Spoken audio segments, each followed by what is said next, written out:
اس لیے رکھے جا رہے ہیں کہ آپ کو ایک اوور ویو مل جائے کہ کون دجال کے بارے میں کیا کہتا ہے۔ اب دیکھیں مختلف آراء ہیں۔ ایک رائے تو یہ ہے کہ دجال ایک انسان نہیں، وہ ایک سسٹم ہے۔ کچھ لوگ دجال کو آئی پیڈ بھی کہہ رہے ہیں اور آئی فون سے بھی تشبیہ دے رہے ہیں، ٹھیک ہے، کیونکہ ون آئی وہ کہتے ہیں وہ یہ اسکرین ہے، دیٹ از دی ون آئی، اور وہ کہتے ہیں کہ لوگ اتنے ہائیلی ایڈکٹ ہو چکے ہیں، اتنے ہائیلی ڈیپینڈنٹ ہو چکے ہیں اسمارٹ فون پہ، تو یہی اصل میں فتنہ دجال ہے۔ تو دیکھیں یہ اوتھینٹک اوپینین نہیں ہے، اس کو میں نہیں لیتا۔ اس کی وجہ یہ ہے کہ دجال کلیئرلی ایک ہیومن بینگ ہوگا، اور ہیومن بینگ ہوگا، اور اس کی آگے حدیث ہمارے پاس بہت کلیئر ہے۔ ایک اوپینین یہ ہے کہ دجال، یہ شیخ عمران اس پہ بات کرتے ہیں کہ دجال بیسیکلی آ چکا ہے، اور وہ اس وقت بس ایک آپ کہہ لیجئے چھپا ہوا ہے کہیں پہ، اور وہ پورے دنیا کو کنٹرول کر رہا ہے اپنی ایجنسیز کے تھرو۔ جیسے ان کا ایک ویو ہے کہ 40 دن دجال نے دنیا میں رہنا ہے، one day like a year, one day like a month, one day like a week, and rest of the days like your days. تو وہ کہتے ہیں کہ one day like a year British empire ہے، one day like a month جو ہے وہ American umpire ہے جو کر چکا ہے حکومت، اور one day like a week اسرائیل کی حکومت ہے، اور وہ پوری کیلکولیشن ہے ان کے پاس کہ وہ کیوں اس طرح کہتے ہیں۔ اور پھر وہ کہتے ہیں اسرائیل جب گریٹر اسرائیل بنا لے گا تو وہ 37 دن کے لیے آ جائے گا۔ اب یہ بھی ایک اوپینین ہے ان کا، لیکن نیسیسریلی اس کو بائے کرنا اور اس پر بلیو کر لینا کہ اوتھینٹک اوپینین ہے، تو میں تو اس کی ایڈوائز نہیں کروں گا۔ یہ بس ان کا ایک اوپینین ہے، کچھ بھی حتمی نہیں کہا جا سکتا، بس ان کی ایک کوشش ہے اس فتنے کو سمجھانے کے حوالے سے۔ اسی طرح ایک رائے یہ ہے کہ دجال جو ہے وہ تھرو آؤٹ ایجز آتا رہا ہے، مختلف شکل و صورت میں آتا رہا ہے، اور یہ جو گروپ آف سکولرز ہے وہ اس طرح سپورٹ کرتے ہیں کہ نبی صلی اللہ علیہ وسلم نے فرمایا کہ 30 دجال آئیں گے، اس سے پہلے کہ بڑا دجال آئے گا، آئی تھنک 30 کا ذکر ہے، منی دجالز آئیں گے اور پھر وہ بڑا دجال آ جائے گا۔ تو اس کو وہ سپورٹ اس حدیث سے کرتے ہیں جو ابن سیاد کا واقعہ ہے۔ ابن سیاد کا اگر آپ نے نام سنا ہے، یہ ایک شخص تھا نبی صلی اللہ علیہ وسلم کے دور میں، تو صحابہ کو اس پہ بڑا یقین تھا کہ وہ دجال ہے۔ حضرت عمر صلی اللہ عنہ کو بھی بڑا پختہ یقین تھا کہ یہ دجال ہے۔ تو حضرت عمر صلی اللہ عنہ نے یہاں تک نبی صلی اللہ علیہ وسلم کو کہا کہ مجھے اجازت دیں میں اس کی گردن اڑا دوں۔ تو اللہ کے نبی صلی اللہ علیہ وسلم نے کہا کہ اگر یہ دجال ہے تو تم اس کو مار نہیں سکتے، اگر یہ دجال نہیں ہے تو پھر ایسے ہی کسی معصوم کا تم قتل کر دو گے، تو منع فرما دیا۔ تو بہرحال یہاں سے پھر ایک اور صحابی ہیں، ان کا واقعہ ملتا ہے کہ وہ ان کے ساتھ موجود تھے۔ ابن سیاد جو ہے اس کی شادی بھی ہوئی، اس کے بچے بھی تھے، مسلمان بھی غالباً ہو گیا۔ تو ایک صحابی اس کے ساتھ موجود تھے خیمے میں، واقعہ ہے پورا۔ تو صحابی بڑا ڈر رہے تھے اس سے، تو اس نے پھر کہا کہ مجھے پتہ ہے تم مجھ سے ڈر رہے ہو، گھبرا رہے ہو، شاید تم سمجھتے ہو میں دجال ہوں جو میرے بارے میں مشہور ہے بات۔ تو اس نے کہا کہ نہیں ایسا نہیں ہے، کیونکہ دیکھو نبی صلی اللہ علیہ وسلم نے کہا کہ دجال جو ہے وہ بانجھ ہوگا، اس کی کوئی اولاد نہیں ہوگی، تو میں بانجھ تو نہیں ہوں، ٹھیک ہے۔ اسی طرح دجال جو ہے وہ یہودی ہوگا، یہ حدیث ہے اس کے بارے میں، تو میں تو یہودی نہیں ہوں۔ تو وہ صحابی کی ایک دم تسلی ہو گئی۔ ابھی ان کی تسلی ہوئی ہی تھی تو اس نے کہا کہ لیکن یہ مجھے پتا ہے وہ کہاں ہے۔ تو وہ صحابی ایک دم دوبارہ سے ڈر گئے۔ یہ پورا واقعہ ہے۔ تو وہ بہت ہی عجیب ایک پرسنالٹی تھی ابن سیاد، اور اس کا پتہ نہیں لگا، وہ اچانک غائب ہو گیا کہ وہ کہاں گیا۔ اور ابن سیاد جو ہے اس کے بارے میں آتا ہے کہ شاید وہ کوئی میجیشین تھا، کوئی سوت سیر تھا، کیونکہ وہ کچھ منہ میں بڑبڑاتا بھی تھا، پڑھتا بھی تھا، اور پیچھے سے بھی دیکھ لیا کرتا تھا، یعنی ایسی باتیں مشہور تھیں اس کے بارے میں۔ تو بہرحال کچھ لوگ یہاں سے دلیل پکڑتے ہیں، وہ گروپ جو میں آپ کو کہہ رہا ہوں جو کہتے ہیں کہ دجال ہر دور میں آتا رہتا ہے بھیس بدل کے، وہ کہتے ہیں کہ یہ دجال تھا، بھیس بدل کے آیا ہوا تھا، اور وہ کہتے ہیں کہ وہ اسپرچل فارم تو نہیں کہیں گے، اس کو کہہ رہیں گے in the spirit he is in the world of apparition, جو اصل میں وہ کہتے ہیں تمیم الداری کا واقعہ ہے، جو آپ نے پوری حدیث سنی کہ وہ جزیرے میں گئے، he got last, his ship got last, وہ پورا واقعہ ہے۔ اگر آپ نے نہیں سنا میں تھوڑا سا سنا دیتا ہوں۔ ایک کرسچن تھے تمیم الداری ان کا نام تھا، بعد میں پھر مسلمان ہو گئے، تو وہ نبی صلی اللہ علیہ وسلم کے حضور آ کے اپنا واقعہ سناتے۔ تو واقعہ ان کا یہ تھا کہ وہ کہتے ہیں کہ میں اور میرے کچھ دوست اور میرے ساتھی جو ہے وہ سی کی طرف گئے، اور غالباً ریڈ سی کی طرف گئے ہوں گے، کیونکہ ظاہر ہے سعودیہ کے نیچے ریڈ سی سب سے قریب ہے۔ تو وہاں 1 مہینہ طوفان چلتا رہا، اور اس کے بعد جو ہے ہماری کشتی یا ہمارا شپ جو ہے وہ بس ایک جگہ کنارے پہ جا کے لگا، تو ہم کیا دیکھتے ہیں ایک جزیرہ ہے، اور وہاں پہ ایک جانور آتا ہے بہت ہی عجیب و غریب، جس کو کچھ لوگ بگ فٹ کہہ دیتے ہیں، کہتے ہیں بگ فٹ ریئل ہے، یہ کریکٹر آپ کو پتہ ہے بگ فٹ دکھایا جاتا ہے بچوں کے کارٹونز وغیرہ میں۔ باہر تو وہ کہتے ہیں کہ اس کے بال ہی بال تھے، اوپر سے لے کے نیچے تک بال ہی بال تھے۔ اس نے کہا میں جساسہ ہوں، اور میرا آقا تمہیں بلا رہا ہے، وہ مندر میں ہے، ٹیمپل میں ہے، قید ہے۔ تو وہ وہاں گئے تو دیکھا کہ ایک بہت ہی مسکولر قسم کا بندہ، اور اس کی آئی مسخ ہوئی ہوئی تھی، ایک جو ہے وہ گریپ کی طرح باہر نکل رہی تھی، تو وہ زنجیروں میں جکڑا ہوا تھا۔ تو اس نے کچھ سوالات پوچھے، 3 سوالات پوچھے پریسائزلی کہ یہ ہو گیا، یہ ہو گیا ہے، تو تمیم الداری نے اسے جواب دیے۔ تو اس نے کہا کہ جب یہ تینوں چیزیں ہو جائیں گی تو میرا خروج ہو جائے گا۔ یہاں تک کہ بھی اس نے کہا کہ کیا کوئی شخص آیا جو کہتا ہے میں نبی ہوں محمد صلی اللہ علیہ وسلم؟ تو انہوں نے کہا کہ جی آیا ہے۔ تو اس نے کہا کہ عربیوں کے لیے بہتر ہے اس کا کہنا مانیں۔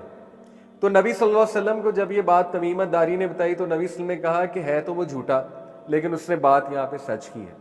تو یہ جو واقعہ ہے، اب اس کے بارے میں بھی کچھ اختلاف علماء میں پایا جاتا ہے۔ ایک جو زیادہ اوتھینٹک اوپینین ہے وہ یہی ہے کہ یہ ایک ریئل ملاقات تھی، and Tamim Aldari really saw him and really met him۔ ایک جو ہے اسکالرس کا اوپینین یہ ہے کہ یہ ایک ویژن تھا، یہ اصل واقعہ نہیں تھا، یہ جیسے ایک اسپرچول ویژن ہوتا ہے، یہ ویژن دکھایا گیا تھا تمیم الداری کو، اور اس ویژن میں وہ ورلڈ آف ایپریشنز میں گئے تھے۔ ورلڈ آف ایپریشنز کیا؟ یہ درمیان کی ایک دنیا اسکالرس کے نزدیک ہے کہ ظاہر ہے ہماری جو دنیا جو فزیکل ورلڈ ہے اس کے درمیان بھی ایک دنیا ہے، ورلڈ آف ایپریشنز، یہ بڑا مشہور کانسیپٹ ہے، اس کو آپ سرچ بھی کر سکتے ہیں۔ وہ کہتے ہیں کہ ورلڈ آف ایپریشنز میں چلے گئے تھے اور وہاں پہ ان کو ان اسپرٹ جو ہے وہ دجال نظر آیا۔ تو وہ یہ کہتے ہیں کہ ان اسپرٹ وہ اس جگہ ہے، لیکن بار بار اس کی مینیفیسٹیشن ہوتی ہے ہیومن فارم میں مختلف ٹائمز کے اوپر۔ دیکھیں اس ویو کو بھی میں کچھ خاص اوتھینٹک نہیں سمجھتا، یہ بھی بس ایک رائے ہے۔ یہ تمام آراء میں آپ کو اس لیے بتا رہا ہوں کہ آپ کو سب پتہ ہو کہ کس نے کیا کہا ہے، ٹھیک ہے، فار انفارمیشن پرپز آپ کو بتا رہا ہوں۔ تو یہ ساری آراء اپنی جگہ موجود ہیں۔ اسی طرح کچھ لوگ کہتے ہیں کہ دجال اسی جزیرے پہ ہے، اور اس جزیرے پہ امریکنز جاتے ہیں، اور یہ فری میسنز جاتے ہیں، الومیناٹی جاتے ہیں، اس سے جا کے ملتے ہیں، اس سے احکامات لیتے ہیں، پلاننگ کرتے ہیں وغیرہ وغیرہ، یہ بھی آراء ہے۔ تو دین اگین یہ وہ باتیں ہیں دیکھیں جس کا ہمارے پاس کوئی ٹھوس پروف نہیں ہے، اور at the end of the day اس کو کانسپریسی کی کیٹیگری میں ہی ڈالا جائے گا، آپ کہیں بھی بات کریں گے۔ اور ٹو بی آنیسٹ دیکھیں ہمارا اس سے کوئی خاص تعلق نہیں ہے کہ دجال اصل میں کہاں ہے، کیا کر رہا ہے اور کب آئے گا۔ ہمارا تعلق اس سے کہ اس سے بچنا کیسے، ٹھیک ہے، یہ ہمارا ایریا آف انٹرسٹ ہونا چاہیے، نہ کہ ہم اتنا اس میں ڈیپتھ میں پڑ جائیں کہ اصل میں وہ ہے کیا چیز۔ سسٹم ہے کچھ لوگ کہتے ہیں، ٹھیک ہے، وہ کہتے ہیں ہیومن بینگ نہیں ہے، وہ کہتے ہیں سسٹم ہے، اور اس کا سسٹم وہ کہتے ہیں وہ نظر آ رہا ہے، وہ دجالیت کا سسٹم ہے پورا۔ اس میں وہ کہتے ہیں کہ یہ جو میڈیا ہے، سوشل میڈیا، یہ دجال ہے، اسی طرح یہ جو نیٹ فلکس ہے یہ دجال ہے وغیرہ وغیرہ۔ تو دیکھیں the most balanced opinion is کہ اس کا سسٹم بھی ہوگا اور اس کے ہیلپرز بھی ہوں گے اور وہ ایک شخص بھی ہوگا۔ تو ہمارے فائدے کی بات یہ ہے کہ اس سے بچنا کیسے، فتنہ دجال سے، how to be safe from it, اور اللہ سے پناہ ہی مانگنی چاہیے، ٹھیک ہے۔ تو یہ تمام آراء میں نے آپ کے سامنے رکھ دی ہیں۔ اب سوال یہ پیدا ہوتا ہے کہ دجال کے بارے میں کیوں جاننا ہے۔ دیکھیں نبی صلی اللہ علیہ وسلم نے خود یہ وارن کیا کہ حضرت آدم سے لے کر ان کی کریشن سے لے کر قیامت تک کوئی فتنہ اتنا بڑا نہیں جتنا فتنہ دجال ہے۔ فتنہ کا جو مطلب ہے وہ ہے ٹیسٹ اور ٹرائل، ایک بہت کٹھن ٹیسٹ اور ٹرائل۔ فتنہ کوئی گالی نہیں ہے، قرآن مجید نے اولاد کو بھی فتنہ کہا ہے، مال کو بھی فتنہ کہا ہے، حدیث نے عورت کو بھی فتنہ کہا ہے۔ تو یہ کوئی گالی نہیں ہے، اس سے مراد بیسکلی یہ ہے کہ ایسی چیز جو انسان کے ایمان کو بہت زیادہ ٹیسٹ اور ٹرائل میں ڈال دے۔ تو ان دیٹ سینس فتنہ دجال ایک بہت بڑا فتنہ ہے، اور اس لیے اس کے بارے میں آگاہی، دیکھیں اگر ضروری نہ ہوتی تو ہمارے نبی صلی اللہ علیہ وسلم اتنی ڈیٹیل میں نہ بتاتے۔ اللہ کے نبی صلی اللہ علیہ وسلم نے بہت ڈیٹیل میں بتایا ہے، وہ ابھی میں آپ کے سامنے حدیث رکھوں گا۔ تو سب سے پہلے دیکھیے the word dajjal is derived from the root word dajjal, and dajjal means basically دھوکا، اور اس قسم کا دھوکا جیسے عرب جو ہے وہ اونٹ کو، ان کی ایک روایت تھی کہ اونٹ کو وہ لک مل دیا کرتے تھے رات کے ٹائم تاکہ اونٹ رات میں نظر نہ آئے، لوگ دھوکا کھا جائے۔ تو اس کو دجل البعیر ایک محاورہ تھا، تو ہی ٹارڈ دا کیمل ود ٹار، یہ اس کا مطلب ہے دجل البعیر۔ تو اسی سے دجل نکلا کہ ایک ایسا دھوکا جو آپ کے سامنے موجود ہوگا لیکن آپ کو ریکگنائز کرنا بہت مشکل ہو جائے گا۔ تو وہ میں آگے جا کے آپ کو بتاتا ہوں کہ ریکگنائز کرنا اتنا مشکل کیوں ہو جائے گا، ٹھیک ہے۔ تو اس لیے اس کے نام سے ہی واضح ہو رہا ہے کہ وہ بہت بہت بہت دھوکے میں ڈالے گا انسان کو، کیونکہ وہ خود بہت بڑا دھوکے باز ہوگا، وہ ایک بہت بڑا بہروپیہ ہوگا، وہ ایک بہت بڑا بلیک میجیشین ہوگا، اور اس کے پاس ڈیفینیٹلی سائنٹیفک ٹیکنالوجی بھی ہوگی, اور اس کے پاس جنس کی مدد بھی ہوگی. یہ احادیث سے ثابت ہوتی ہیں ساری باتیں. اس کے پاس جنس کی مدد, شیاطین, جن سے مراد یہاں پہ شیاطین ہے, اور پھر ظاہر ہے کہ جو the most evil of humanity ہے وہ بھی اس کی فوج میں شامل ہوگی. تو یہ ساری باتیں اس چیز سے ثابت ہو رہی ہیں. نبی صلی اللہ علیہ وسلم نے فرمایا when 3 signs appear no soul will benefit from its faith if it did not already believe or earn good by its faith.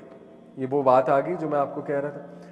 3 sign جب آ جائیں گے, کسی بھی سول کو, کسی بھی نفس کو اس کی فیتھ بینیفٹ نہیں کرے گی سوائے اس کے کہ اس نے پہلے سے فیتھ پہ کام کیا. The rising of the sun from the west, the false messiah. اچھا, اس کو مسیح کیوں کہتے ہیں؟ دجال کو المسیح الدجال کہتے ہیں, اور عیسیٰ بن مسیح, حضرت عیسیٰ کو بھی مسیح کہتے ہیں. مسیح کا مطلب لیڈر بھی ہوتا ہے, مسیح کا مطلب سیویئر بھی ہوتا ہے. لیکن یہاں پہ مسیح جو ہے اس کے حوالے سے 2 آراء ہیں کہ دجال کو مسیح کیوں کہا گیا, کیونکہ ممسوح اس کی جو آئی ہے وہ اصل میں کیا کہنا چاہیے, فالٹی ہے, تو اس لیے ممسوح سے مسیح کا ورڈ نکلا. اسی طرح دوسرا ہے کہ وہ دنیا کا چکر لگائے گا اور بہت کوئک لگا لے گا, تو وہ بھی ایک عربک ورڈ ہے, میرے ذہن سے بھی نکل گیا, وہاں سے بھی مسیح کا یہ ورڈ نکلتا ہے. تو ان 2 وجوہات کی وجہ سے اس کو مسیح کہا گیا ہے, ناٹ ان دا سینس کہ وہ لیڈر ہوگا کوئی. تو مسیح الدجال, تو the false messiah and the beast from the earth. تو دیکھیں یہ بات ہے, اس لیے یہ اتنا امپورٹنٹ ٹاپک ہے کہ اب نظر آ رہا ہے کہ دجال کا ٹائم بہت قریب ہے. تو ہماری یہ ذمہ داری ہے کہ ہم اپنی فیتھ پر کام کرنا شروع کر دیں, as a family, as an individual, as a society, کیونکہ جب تک ہم مل کے کام نہیں کریں گے ہم نہیں بچ سکتے. اور انشاءاللہ آگے میں آپ کو سلوشن بتاتا ہوں. نبی صلی اللہ علیہ وسلم نے فرمایا ہیسٹن ٹو پرفارم گڈ ڈیڈز, جلدی کرو نیک اعمال میں, جلدی کرو 6 ایونٹ سے پہلے. نمبر 1 فالس مسایا, نمبر 1 پھر دجال, نمبر 2 دا اسموک, نمبر 3 دعوت الارض, number 4 rising of sun from the west, number 5 general turmoil of the masses and the individuals. 6 فتنوں سے پہلے اپنے اوپر ورکنگ کر لو. Hasten to do good deed, صحیح مسلم کی حدیث. تو دیکھیں یہ ہماری موٹیویشن ہونی چاہیے, جتنے اچھے اعمال کر سکتے ہیں کر لو, کیونکہ خدا نہ خواستہ کوئی ایسا ٹرائل نہ آ جائے کہ اس کے بعد بندے کے پاس علم حاصل کرنے کا ٹائم نہ بچے, بندے کے پاس نیک اعمال کرنے کا خدا نہ خواستہ ٹائم نہ بچے, یا کوئی ایسا حادثہ آ جائے کہ بندے کی موت ہو جائے, واقعہ اللہ معاف کرے. تو یہ بہت خطرناک ایونٹس ہیں, یہ جو 6 ایونٹس ہیں نا, یہ بہت خطرناک ایونٹس ہیں. اس میں پتہ ہی نہیں لگنا انسان کو کہ اس کے ساتھ کیا کیا ہو جائے گا. تو اسی لیے اس سے پہلے کانشیسلی ایمان بھی بلڈ کر لو, نیک اعمال بھی کر لو. فزیکل اپیرنس دیکھیں, میں نے آپ کو بتایا کہ دجال کلیئرلی ایک شخص ہے. ایک تو تمیمت داری نے دیکھا اسے, دوسرا نبی صلی اللہ علیہ وسلم نے خود بتا دیا. کیا بتایا؟ کہ وہ ایک ینگ مین ہوگا. ینگ مین سے یہاں مراد ہے 25-26 سال, غالباً کچھ لوگ 22 سے 26 سال کا ایج بریکٹ کہتے ہیں, یعنی ینگ مین. ریڈش کمپلیکشن ہوگا, ریڈی کمپلیکشن ہوگا, اور شارٹ ہائٹڈ ہوگا وتھ تھک کرلی ہیئر. کچھ لوگ ایلون مسک کو بھی دجال کہتے ہیں. تو بہرحال واللہ عالم, کچھ لوگ اب آج کل نیتن یاہو کو بھی کہہ رہے ہیں کہ ایک دم سے نیتن یاہو کی آنکھ خراب ہو جائے گی, وہی دجال بن جائے گا.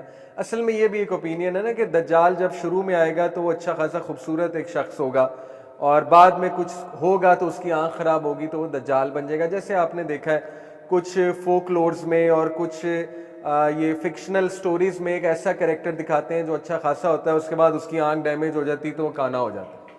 تو یہ ہر جو ہے نا مائتھولوجی میں ایک ایسا ایول کریکٹر ہوتا ہے جو پہلے کانا نہیں ہوتا, بعد میں کانا ہو جاتا ہے. یہ آپ نے اکثر دیکھا ہوگا سٹوریز میں. تو وہ کہتے ہیں کہ دجال بھی ایسے ہی ہوگا کہ اچھا خاصا ہوگا, تبھی تو دنیا اسے فالو کرے گی, ورنہ اتنے بدصورت انسان کو اتنی میس دنیا فالو تو نہیں کر سکتی. تو وہ کہتے ہیں وہ اچھا خاصا ہوگا اور لوگوں کو دھوکہ دے رہا ہوگا, لیکن ایک دم اس کی آنکھ کانی ہو جائے گی تو وہ پھر دجال ظاہر ہو جائے گا, دجال ہے. بہرحال یہ بھی ایک اوپینین ہے, ہمارا اس سے کوئی تعلق نہیں ہے.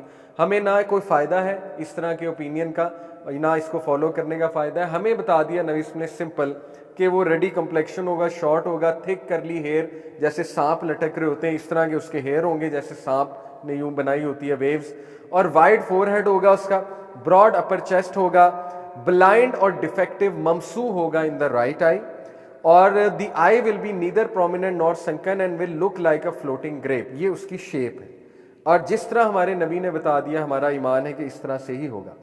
ایک مسٹیک جو ہوتی ہے دجال, دیکھیں میں نے اسکالرس سے اس پہ بہت بات کی ہے الحمدللہ، تو اسکالرس کا جو اوپینین ہے میں آپ کے سامنے رکھتا ہوں۔ تعویل کرنا کس حد تک جائز ہے؟ تعویل سمجھتے ہیں آپ؟ احادیث کی انٹرپریٹیشن، اب یہ پوری ایک فیلڈ ہے۔ دیکھیں کچھ باتیں جو ہیں اس کی تعویل کی جاتی ہے اور ایون اسکالرس کرتے ہیں، اور ایک حد تک اجازت بھی ہے، لیکن اس اسکالرس کا کام، لے مین اگر اس کو کرے گا تو پھر وہ بہت ہی ایک ڈینجرس زون میں قدم رکھتے گا اور اس سے گمراہی کے بہت چانسز ہیں۔ اسکالرز مثال کے طور پہ ان چیزوں کی تعویل کر سکتے ہیں کہ نبی صلی اللہ علیہ وسلم نے کچھ حدیث میں آرٹیفیشل انٹیلیجنس کے دور کی طرف اشارہ کیا، تو وہ تعویل کر کے بتا سکتے ہیں کہ مے بی اس سے یہ ڈیوائس مراد ہے یا یہ۔ اسی طرح دجال سے ریلیٹڈ ہو سکتا ہے اسکالرز کوئی تعویل کر کے بتائیں کہ اس کا جو گدھا ہے، لیٹ سے اس کے دونوں کانوں کے درمیان اتنا ڈسٹنس ہوگا اور وہ بہت سپیڈ پر چلے گا۔ ہو سکتا ہے اسکالرز کوشش کریں اور تعویل کر کے سمجھائیں کہ ہو سکتا ہے یہ کوئی ہوائی جہاز ہو سکتا ہے یہ کوئی F-16 ہو یا کوئی اور فائٹر جیٹ ہو، ٹھیک ہے۔ لیکن بات آپ سمجھنے کی کوشش کیجئے کہ دیکھیں ہر چیز کی تعویل ضروری بھی نہیں ہے۔